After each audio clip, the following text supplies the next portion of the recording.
Hello and welcome to Texas Nation. I'm your host, Grant Levinson. We have a great show for you today, highlighted by recruiting and the Super Bowl. We also have InsideTexas.com writer Jeff Howe on set with us today for a special interview. But first, let's recap this week in sports. This past Sunday, everyone gathered to watch the New Orleans Saints temporarily take the title away from the Cowboys as America's team when they beat the Indianapolis Colts 31-17 in Super Bowl 44. The Colts had all the momentum coming out of halftime with a 10-6 lead, but Sean Payton's gamble paid off when he elected to go with an onside kick.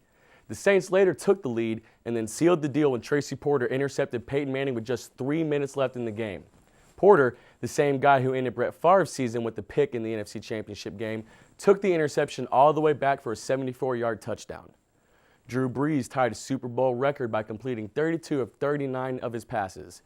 When landing on the moon, Neil Armstrong said it was a small step for man, but a giant leap for mankind. Well, this victory by the Saints is a small step for the NFL, but one giant leap for the Who Dat Nation. But what does this loss do for Peyton Manning? In my opinion, nothing. It only postpones the time until he gets another championship. I still believe he's the best quarterback of all time, and he probably has about 6 more years. I'd be willing to bet that he gets another title before his career runs out on him. Moving on to college basketball, the slumping Texas Longhorns have now dropped 5 of their last 7 games, losing on Monday to number 1 Kansas. The Longhorns seem to have lost all their offensive rhythm since being ranked number 1, and they don't really have a go-to guy when it becomes crunch time. They're also shooting an abysmal 50% from the free throw line. The Horns will try to get back on track when they play Nebraska on the 13th.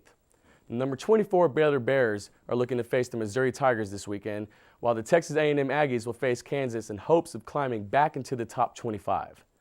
TCU is struggling in the Mountain West with a 6-3 conference record, and a similar fate is being met by the Rice Owls and the Houston Cougars in the Conference USA, ranked last and 8th respectively, while the Miners from UTEP sit atop the standings with a 9-1 conference record.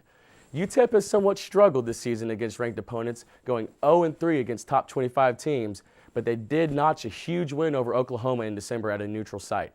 The Miners are now on an 8-game win streak in conference play, and they look to finish strong with just 6 games left on their schedule. Also this past week, number 5 Villanova upset number 4 West Virginia in a high-powered Big East showdown. The way Nova's playing right now, look for them to be a possible number 1 seed in the tournament come March. Your Texas State Bobcats are now 5-5 in Southland Conference play, which puts them to 11-13 overall, which also puts them in second to last place in the West. They started the week well with a big win over McNeese, but then lost Wednesday to A&M Corpus Christi. They'll be looking to bounce back from their defeat when they take on Lamar this Saturday at Strahan Coliseum. The Bobcats' hopes for making it to the big dance in March are all but over unless they can pull off a miracle run in the conference tournament. In the NBA, it is certainly looking like it could be King James's year to step into NBA royalty and finally get a championship under his belt. The Cavs are on an NBA season-best 13-game win streak, adding to their overall league-best record of 43-11. The Mavericks are now sitting atop the Southwest Division with an overall 32-20 record, putting them 2 games ahead of the San Antonio Spurs, who are sitting at 29-21. Both teams coming off of a loss, but it looks like the Mavs have a tougher upcoming schedule with games against the red-hot Oklahoma City Thunder, who are on a 6-game win streak, and then the Phoenix Suns. Look for the Oklahoma City game to be a real test for the Mavs. Kevin Durant has scored 25 or more points in 25 straight games. I'm completely dumbfounded at how Amari Stoudemire is starting over him in the All-Star game. Second to LeBron and Kobe, he is by far the best player in the game right now. Speaking of the All-Star game, Jason Kidd will now replace the injured Kobe Bryant, who had to withdraw from the starting lineup, as did Allen Iverson. Well, now it's time for our interview segment. Let's pass it over to Aaron Wolf with the sit-down interview with InsideTexas.com recruiting analyst Jeff Howe.